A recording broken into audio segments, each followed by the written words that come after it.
अपनी बेटियों का जो आदमी सका नहीं, नवाज शरीफ साहब किडे सके ने, अपनी सीट तो ने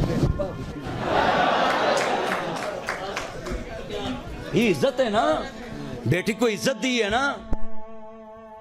बोले मैनू लोग कहते पंजाब वाले इज्जत नहीं करते, मैं कहा मर जाने हो, पंजाब वाला क्यों नहीं औरत की इज्जत करते है जी, ये औरत की इज्जत नहीं करते। मैं कहा चलिया होर की इज्जत करानी है, जेड़ी सीट ते बंदा बहना असा बुढ़ी बात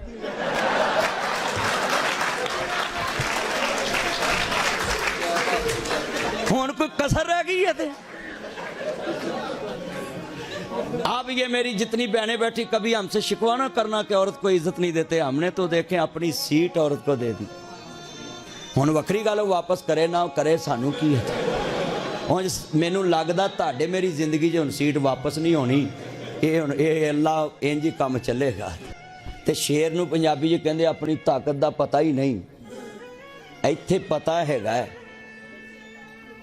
पाकिस्तान च शेर नू पता मेरी किन्नी को ताकत है, मैं पूछ के बताता हूँ।